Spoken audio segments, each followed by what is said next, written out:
नमस्कार बच्चों, स्वागत है आप सभी का आपके अपने YouTube चैनल में। तो आज की इस वीडियो में हम राज कर रहे हैं। तो आज की इस वीडियो में हम रासायनिक अभिक्रियाएं एवं समीकरण यानी केमिकल रिएक्शन एंड इक्वेशन, तो इस चैप्टर के जितने भी आपके नोट्स हैं यानी हैंड रिटन नोट्स हैं उनको भी हम साथ साथ में कवर करने वाले हैं। तो साथ साथ में आप अपनी नोटबुक में भी इनको लिख सकते हैं। और इस चैप्टर के 2 पार्ट हैं, तो दोनों पार्ट को हम इसी वीडियो के अंदर पढ़ने वाले हैं। तो सबसे पहले आपके रासायनिक समीकरण। ओके, तो रासायनिक समीकरण की क्या परिभाषा होती है, क्या इसके एग्जाम्पल होते हैं। तो देखिए, किसी रासायनिक अभिक्रिया को अभिकारकों एवं उत्पादों के प्रतीकों व रासायनिक सूत्रों का प्रयोग करके प्रदर्शित करना क्या कहलाता है, रासायनिक समीकरण कहलाता है। यानी किसी भी रासायनिक अभिक्रिया है उसको अभिकारक एवं उत्पाद के प्रतीकों व रासायनिक सूत्रों का प्रयोग करके प्रदर्शित करना, दर्शाना क्या कहलाता है, रासायनिक समीकरण कहलाता है। जैसे एग्जाम्पल की हम बात करें तो Zn प्लस H2SO4, उसके बाद में है ZnSO4 प्लस H2। ओके, तो ये दोनों क्या है, अभिकारक हैं और यहाँ पर ये दोनों क्या है, उत्पाद। तो इसे ही हम क्या कहते हैं, एक रासायनिक समीकरण कहते हैं। और एग्जाम्पल है, आप अपनी तरफ से भी कुछ बना सकते हैं। उसके बाद में हम बात करें अभिकारक की, यानी अभिकारक किसे कहते हैं। तो अभिकारक की परिभाषा क्या होती है कि ऐसे पदार्थ जो रासायनिक अभिक्रिया में भाग लेते हैं, ऐसे पदार्थ जो रासायनिक अभिक्रिया में भाग लेते हैं उसे हम क्या कहते हैं, अभिकारक कहते हैं। या फिर हम इसको क्रियाकारक भी कह सकते हैं, यानी अभिकारक को क्या कहा जाता है, क्रियाकारक कहा जाता है। तो ऐसे पदार्थ जो रासायनिक अभिक्रिया में भाग लेते हैं उसे हम क्या कहते हैं, अभिकारक। उसके बाद में इसके एग्जाम्पल हैं Zn प्लस H2SO4, ये दोनों यहाँ पर क्या है, अभिकारक है यानी क्रियाकारक है। उसके बाद में तीर का निशान ZnSO4 प्लस H2, ये यहाँ पर दोनों क्या है, उत्पाद। अब हम बात करें उत्पाद की परिभाषा की, उत्पाद किसे कहते हैं। तो उत्पाद यानी प्रोडक्ट, ऐसे पदार्थ जो रासायनिक अभिक्रिया के संपूर्ण होने पर प्राप्त होते हैं। यानी ऐसे पदार्थ जो रासायनिक अभिक्रिया के संपूर्ण यानी पूरा होने पर प्राप्त होते हैं उन्हें हम उत्पाद कहते हैं या उन्हें क्रियाफल कहते हैं। जैसे इसका एग्जाम्पल है Zn प्लस H2SO4, ये दोनों तो क्या है, क्रियाकारक है, अभिकारक हैं। और यहाँ पर अभिक्रिया संपूर्ण होने के बाद जो नया पदार्थ बना है इसे हम क्या कहते हैं, उत्पाद कहते हैं। और इसको इंग्लिश में क्या कहते हैं, प्रोडक्ट, यानी इसको P से दर्शाया जाता है। उसके बाद में हम बात करें संतुलित रासायनिक समीकरण, यानी जो रासायनिक समीकरण है उनको हम संतुलित कैसे करते हैं। तो देखिए, वह रासायनिक समीकरण जिसमें विभिन्न तत्वों के परमाणुओं की संख्या अभिकारक व उत्पाद दोनों पक्षों में क्या होती है, समान होती है, उसे हम क्या कहते हैं, संतुलित रासायनिक समीकरण कहते हैं। यानी वह रासायनिक समीकरण जिसमें विभिन्न तत्वों के परमाणुओं की संख्या अभिकारक यानी क्रियाकारक व उत्पाद दोनों में क्या होती है, समान होती है, बराबर होती है, उसे हम क्या कहते हैं, संतुलित रासायनिक समीकरण कहते हैं। जहां पर एक इक्वेशन हमें दिया गया है, एक अभिक्रिया हमें दी गई है 3Fe प्लस 4H2। ओके, और यहाँ पर Fe3O4 प्लस 4H2। इधर हम बात करें क्रियाकारक और इधर बात करें हम उत्पाद। तो दोनों तरफ जो परमाणु हैं उनकी संख्या क्या है, बराबर है। तो ये एक प्रकार का क्या है, संतुलित रासायनिक समीकरण है। उसके बाद में दूसरा जो रासायनिक समीकरण है 2H2 प्लस O2, और उसके बाद में तीर का निशान 2H2। तो यहाँ पर भी दोनों तरफ क्या है, परमाणु संख्या क्या है, बराबर है। तो इसे भी हम क्या कहेंगे, संतुलित रासायनिक समीकरण कहेंगे। उसके बाद में रासायनिक अभिक्रियाओं के प्रकार, यानी रासायनिक जो अभिक्रिया हैं वो कितने प्रकार की होती हैं। तो रासायनिक अभिक्रियाएं हैं वो निम्न प्रकार की होती हैं, जिसमें पहली अभिक्रिया क्या है, संयोजन अभिक्रिया, जिसका दूसरा नाम क्या होता है, संयुग्मन अभिक्रिया, और इसे योगात्मक अभिक्रिया भी कहा जाता है। यानी संयोजन अभिक्रिया और इसका दूसरा नाम क्या है, संयुग्मन अभिक्रिया, और इसे हम योगात्मक अभिक्रिया भी कहते हैं। और दूसरी जो रासायनिक अभिक्रिया है वो क्या है, वियोजन अभिक्रिया, और इसे हम क्या कह सकते हैं, अपघटन अभिक्रिया भी कह सकते हैं, इसका दूसरा नाम है। और तीसरी रासायनिक अभिक्रिया आपकी ऊष्माक्षेपी अभिक्रिया, और चौथी अभिक्रिया आपकी क्या है, ऊष्माशोषी अभिक्रिया। 5 नंबर पर है आपकी विस्थापन अभिक्रिया, और 6 नंबर पर आपके द्विविस्थापन अभिक्रिया, और 7 नंबर पर आपके उपचयन अभिक्रिया। और उपचयन अभिक्रिया को हम क्या कह सकते हैं, ऑक्सीकरण अभिक्रिया भी कह सकते हैं। और 8 नंबर पर है आपके अपचयन अभिक्रिया, और 9 पर है आपके रेडॉक्स अभिक्रिया। और रेडॉक्स अभिक्रिया बहुत ही इंपॉर्टेंट है बोर्ड एग्जाम के लिए। उसके बाद में इसे हम कह सकते हैं उपचयन अपचयन अभिक्रिया भी कह सकते हैं। ओके, तो सबसे पहले हम बात करेंगे जो संयोजन अभिक्रिया है, जो योगात्मक अभिक्रिया है, उसकी बात करेंगे। तो सबसे पहले इसकी परिभाषा, इसके एग्जाम्पल ये आपको याद करने हैं। तो संयोजन अभिक्रिया किसे कहते हैं कि इस अभिक्रिया में दो या दो से अधिक अभिकारक मिलकर एकल उत्पाद का निर्माण करते हैं। ऐसी अभिक्रिया को क्या कहा जाता है? संयोजन अभिक्रिया कहा जाता है। तो संयोजन अभिक्रिया की जो परिभाषा है वो बहुत इजी है, ये आपको अच्छे से याद करनी है कि इस अभिक्रिया में दो या दो से अधिक अभिकारक मिलकर एकल उत्पाद का निर्माण करते हैं। ऐसी अभिक्रिया क्या कहलाती है? संयोजन अभिक्रिया, संयुग्मन अभिक्रिया या योगात्मक अभिक्रिया इसे हम कह सकते हैं। और एग्जाम्पल की हम बात करें तो पहला एग्जाम्पल इसका क्या है? कोयले का दहन। तो कोयले का दहन है, इसका रासायनिक समीकरण क्या है? C+O2, C+O2, उसके बाद में तीर का निशान और CO2। उसके बाद में दूसरा जो एग्जाम्पल है वो है जल का निर्माण। अब देखिए जल का निर्माण कैसे होता है, यानी जल में कौन कौन से आयन होते हैं। तो यहाँ पर हम बात करें इसकी रासायनिक समीकरण की तो 2H2+O2 और तीर का निशान 2H2O। ओके, ये एग्जाम्पल भी आपको याद करना है। तीसरा है आपके गंधक का दहन, यानी गंधक का जो दहन होता है इसका रासायनिक क्या होता है, जो समीकरण है वो क्या होता है? S+O2 और उसके बाद में क्या है? SO2 यानी सल्फर डाइऑक्साइड। और 4 नंबर पर है आपके कैल्शियम हाइड्रोक्साइड का निर्माण। तो कैल्शियम हाइड्रोक्साइड का निर्माण कैसे होता है? CaO। ये क्या है? एक प्रकार का बिना बुझा हुआ चूना है और इसके अंदर यदि हम जल मिलाएंगे, पानी मिलाएंगे, H2O मिलाएंगे तो ये क्या बनेगा? कैल्शियम हाइड्रोक्साइड यानी बुझा हुआ चूना बनेगा। उसके बाद में हम बात करें सेकंड जो रिएक्शन है आपके, सेकंड जो अभिक्रिया है वियोजन अभिक्रिया, और इसे हम अपघटन अभिक्रिया भी कह सकते हैं। और इसकी जो डेफिनेशन होती है वह अभिक्रिया जिसमें एकल अभिकर्मक टूटकर दो या दो से अधिक उत्पाद बनाता है उसे हम क्या कहते हैं? वियोजन अभिक्रिया कहते हैं। यानी वह अभिक्रिया जिसमें एकल अभिकर्मक टूटकर दो या दो से अधिक उत्पाद बनाता है उसे हम क्या कहते हैं? वियोजन अभिक्रिया कहते हैं। इसके एग्जाम्पल की अगर हम बात करें तो इसका पहला एग्जाम्पल आपके सामने है फेरस सल्फेट की वियोजन अभिक्रिया। तो फेरस सल्फेट है, उसकी वियोजन अभिक्रिया क्या होती है? अपघटन अभिक्रिया क्या होती है? 2FeSO4, उसके बाद में तीर का निशान और यहाँ पर है Fe2O3 plus SO2 plus SO3, ये आपको ध्यान रखना है। और सेकंड जो एग्जाम्पल है वो आपके कैल्शियम कार्बोनेट की वियोजन अभिक्रिया। तो कैल्शियम कार्बोनेट यानी CaCO3, जिसे हम क्या कहते हैं? संगमरमर यानी मार्बल भी कहते हैं। तो यहाँ पर संगमरमर का जो रासायनिक सूत्र है वो क्या होता है? CaCO3 होता है। और तीसरा जो एग्जाम्पल है वो आपके सिल्वर ब्रोमाइड भी एक प्रकार की वियोजन अभिक्रिया है। यानी सिल्वर ब्रोमाइड का फार्मूला यहाँ पर क्या होता है? 2AgBr। Okay, AgBr। अब इसका अपघटन होगा तो क्या क्या बनेगा? 2Ag+Br2। अब इस अभिक्रिया का उपयोग, यानी ये अभिक्रिया आपको दे दी जाए क्वेश्चन में आपके एग्जाम में, और इसका उपयोग आपसे अगर पूछ लिया जाए तो आप क्या लिखेंगे कि इस अभिक्रिया का उपयोग श्याम श्वेत फोटोग्राफी में किया जाता है। 2AgBr और तीर का निशान 2Ag+Br2। अगर इस अभिक्रिया का उपयोग आता है एग्जाम में तो इस अभिक्रिया का उपयोग श्याम श्वेत फोटोग्राफी में किया जाता है। उसके बाद में नेक्स्ट रिएक्शन है आपके सामने ऊष्माक्षेपी अभिक्रिया। यानी ऊष्माक्षेपी अभिक्रिया किसे कहते हैं, क्या इसके उदाहरण हैं? तो ऊष्माक्षेपी अभिक्रिया की सबसे पहले हम परिभाषा की बात करेंगे। डेफिनेशन क्या है इसकी कि वह अभिक्रिया जिसमें ऊष्मा ऊर्जा के रूप में उत्सर्जित होती है उसे हम क्या कहते हैं? ऊष्माक्षेपी अभिक्रिया कहते हैं। यानी वह अभिक्रिया जिसमें ऊष्मा ऊर्जा के रूप में उत्सर्जित होती है उसे हम क्या कहेंगे? ऊष्माक्षेपी अभिक्रिया कहेंगे। और एग्जाम्पल की अगर हम बात करें तो पहला एग्जाम्पल इसका क्या है? प्राकृतिक गैस का दहन। प्राकृतिक गैस का दहन यानी प्राकृतिक गैस का फार्मूला क्या होता है? CH4 और प्लस 2O2, और ये एक रासायनिक अभिक्रिया क्या बनाएगी? तीर का निशान यहाँ पर CO2 प्लस 2H2 प्लस ऊर्जा। ये रिएक्शन आपको याद रखनी है। यानी प्राकृतिक गैस का जो दहन है इसका रासायनिक समीकरण आ सकता है आपके बोर्ड एग्जाम में।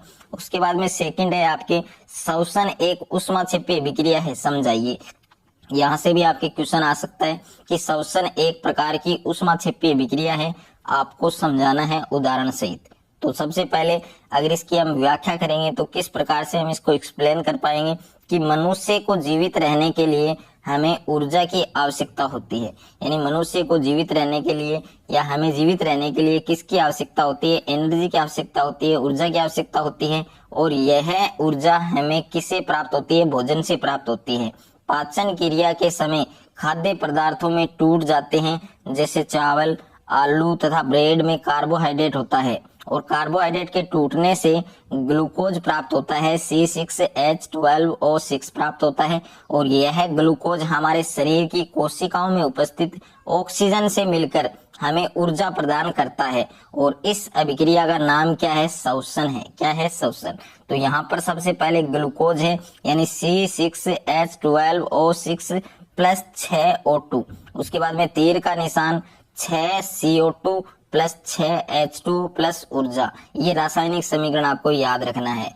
तीसरा जो उदाहरण है वो है शाक सब्जियों का विघटित होकर कंपोस्ट बनना भी क्या है? एक प्रकार की ऊष्माक्षेपीय अभिक्रिया का उदाहरण है। तो ऊष्माक्षेपीय अभिक्रिया के 3 उदाहरण के बारे में हम पढ़ चुके हैं। तीनों उदाहरण आपको अच्छे से याद करने हैं। अब देखिए नेक्स्ट है आपके ऊष्माशोषी अभिक्रिया। तो ऊष्माशोषी अभिक्रिया की सबसे पहले हम परिभाषा की बात करेंगे कि इसकी जो डेफिनेशन होती है वो क्या होती है।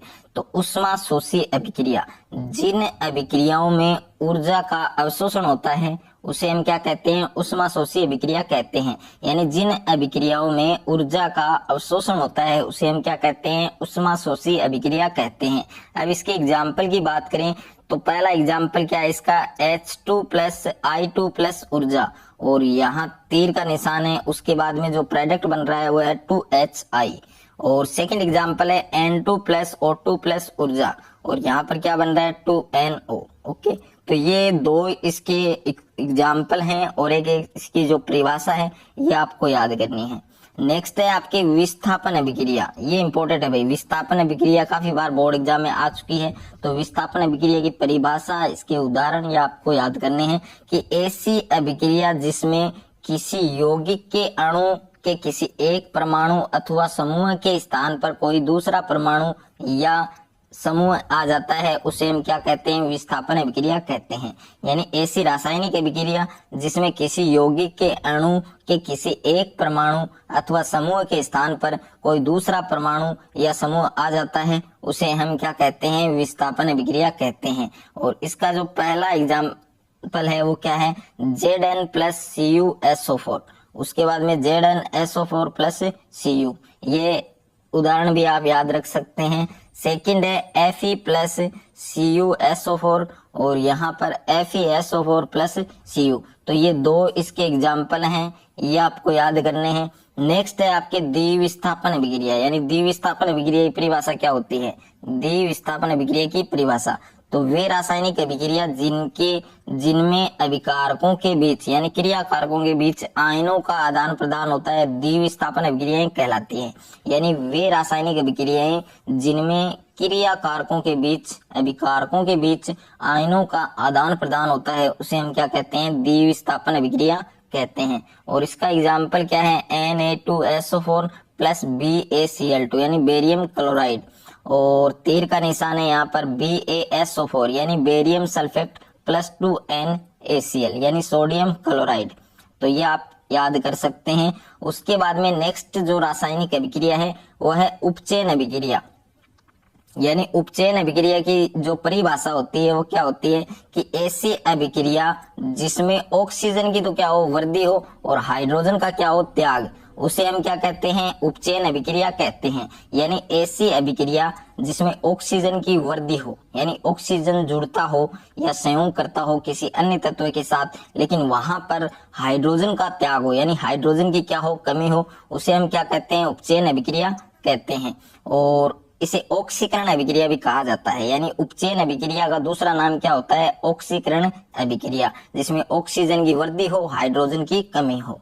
और उदाहरण की हम बात करें तो इसका पहला उदाहरण है 2Mg प्लस O2 और 2MgO। तो यहाँ पर आप देख सकते हैं हाइड्रोजन की जो संख्या है उसमें वृद्धि हो रही है। और दूसरा जो एग्जाम्पल है वो है 2Cu प्लस O2 2CuO। यहाँ पर भी जो ऑक्सीजन है उसकी संख्या में क्या हो रही है, वृद्धि। उसके बाद में नेक्स्ट है आपके अपचयन अभिक्रिया। अपचयन अभिक्रिया की परिभाषा क्या होती है, ऐसी अभिक्रिया जिसमें हाइड्रोजन की वृद्धि हो तथा ऑक्सीजन का त्याग हो, उसे क्या कहते हैं, अपचयन अभिक्रिया कहते हैं। यानी ऐसी अभिक्रिया जिसमें और जो हाइड्रोजन होता है उसकी संख्या में वृद्धि हो और ऑक्सीजन का क्या होता है, त्याग होता है, ऑक्सीजन की क्या होती है, कमी। यानी जो उपचयन हमने पढ़ा है उससे अपोजिट आपको इसमें लिखना है। अब देखिए उपचयन में हमने क्या पढ़ा, ऑक्सीजन की वृद्धि और इसमें ऑक्सीजन की कमी, और उसमें हाइड्रोजन की कमी हुई थी तो इसमें हाइड्रोजन की वृद्धि होगी, यानी उसका अपोजिट है। तो अपचयन अभिक्रिया उसकी परिभाषा क्या होगी, ऐसी अभिक्रिया जिसमें हाइड्रोजन की वृद्धि हो तथा ऑक्सीजन का त्याग हो, उसे हम क्या कहेंगे, अपचयन अभिक्रिया कहेंगे। इसका एग्जाम्पल है CuO+H2, Cu+H2। तो यहाँ पर हाइड्रोजन की संख्या में क्या हो रही है, वृद्धि हो रही है और ऑक्सीजन की यहाँ पर क्या हो रही है, कमी। उसके बाद में रेडॉक्स अभिक्रिया, ये इम्पोर्टेंट है बोर्ड एग्जाम के लिए, यानी बोर्ड में काफी बार ये जो अभिक्रिया है आ चुकी हैं। तो रेडॉक्स अभिक्रिया की सबसे पहले हम बात करेंगे परिभाषा, यानी रेडॉक्स अभिक्रिया किसे कहते हैं। तो जिन रासायनिक अभिक्रियाओं में उपचयन तथा अपचयन अभिक्रियाएं साथ साथ होती हैं उसे हम क्या कहते हैं, रेडॉक्स अभिक्रिया कहते हैं। यानी जिन रासायनिक अभिक्रियाओं में उपचयन और अपचयन दोनों साथ साथ होती हैं, यानी जिसमें उपचयन भी हो और साथ में अपचयन भी हो, तो दोनों साथ साथ काम करें, उसे हम क्या कहेंगे, रेडॉक्स अभिक्रिया कहते हैं। अब रेडॉक्स अभिक्रिया का दूसरा नाम होता है उपचयन अपचयन अभिक्रिया या अपौपचय अभिक्रिया। तो इसका जो उदाहरण है वो है CuO+H2 और Cu+H2। तो यहाँ पर हम बात करें तो देख सकते हैं आप, देख Cu+Cu, तो यहाँ पर ऑक्सीजन की क्या हो रही है, कमी, तो इसे हम क्या कहेंगे, अपचयन। और यहाँ पर ऑक्सीजन की संख्या में क्या हो रही है, वृद्धि, तो यहाँ पर हम क्या कह देंगे, उपचयन। तो इस प्रकार की जो रासायनिक अभिक्रिया है वो भी आपको अच्छे से समझनी है, तो आपके एग्जाम में आ सकती है। अब हम बात करें अगले टॉपिक की, तो दैनिक जीवन में उपचयन अभिक्रियाओं के प्रभाव, यानी दैनिक जीवन में डेली लाइफ में उपचयन है, जो रिएक्शन है, उपचयन अभिक्रियाएं हैं, उनका क्या प्रभाव होता है। तो पहला प्रभाव यहाँ पर आप देख सकते हैं, संक्षारण। यानी संक्षारण क्या होता है, तो संक्षारण की परिभाषा, इसके एग्जाम्पल ये आपको याद करने हैं कि जब कोई धातु अपने आसपास अम्ल, आर्द्रता आदि के संपर्क में आती है तब ये संक्षारित होती है। इस प्रक्रिया को हम क्या कहते हैं, संक्षारण कहते हैं। यानी जब कोई धातु है वो अपने आसपास अम्ल, आर्द्रता आदि के संपर्क में आती है तो ये संक्षारित हो जाती है, और इस प्रक्रिया को हम क्या कहते हैं, संक्षारण कहते हैं। तो इसकी डेफिनेशन आपको अच्छे से याद करनी है। और उदाहरण की हम बात करें तो चांदी के ऊपर काली परत और तांबे के ऊपर हरी परत और लोहे पर जंग लगना, ये तीन एग्जाम्पल आपको याद करने हैं कि चांदी के ऊपर काली परत, तांबे के ऊपर हरी परत और लोहे पर जंग लगना, ये तीनों उदाहरण किसके हैं, संक्षारण के। उसके बाद में सेकंड जो प्रभाव है वो है विकृत गंधिता। विकृत गंधिता, ये आपको ध्यान रखना है कि तेल व वसा के उपचयित हो जाने पर ये विकृत गंधी हो जाते हैं और इनकी गंध व स्वाद में परिवर्तन हो जाता है। इनमें प्रतिऑक्सीकारक जो पदार्थ हैं वो मिलाकर या भोज्य पदार्थों में निर्वातित पात्रों में रखकर अथवा इनमें नाइट्रोजन प्रवाहित करके इस प्रक्रिया को रोका जा सकता है। उदाहरण, आपने आलू की चिप्स की थैलियों में नाइट्रोजन प्रवाहित करके इन्हें उपचयित होने से बचाया जा सकता है। यानी विकृत गंधिता का जो प्रभाव है वो क्या होता है कि तेल और वसा के उपचयित हो जाने पर ये विकृत गंधी हो जाते हैं और इनकी जो गंध व स्वाद है उनमें परिवर्तन हो जाता है, बदलाव हो जाता है। फिर इनमें ऑक्सीकारक जो प्रतिऑक्सीकारक पदार्थ है वो मिलाकर या भोज्य पदार्थों को निर्वातित पात्रों में रखकर अथवा इनमें नाइट्रोजन प्रवाहित करके इस प्रक्रिया को रोका जा सकता है। और इसका जो एग्जाम्पल है वो क्या है, आलू की चिप्स में, आलू की जो चिप्स है उसकी थैलियों में नाइट्रोजन प्रवाहित करके इन्हें उपचयित होने से बचाया जा सकता है। तो ये अच्छे से आपको तैयार करना है और ये कंप्लीट नोट्स हैं, यानी चैप्टर नंबर 1 जो आपके रासायनिक अभिक्रिया एवं समीकरण है इसके कंप्लीट नोट्स हैं, मैंने इस वीडियो में आपको करवा दिए हैं। तो अच्छे से आपको ये सारे नोट्स पढ़ने हैं।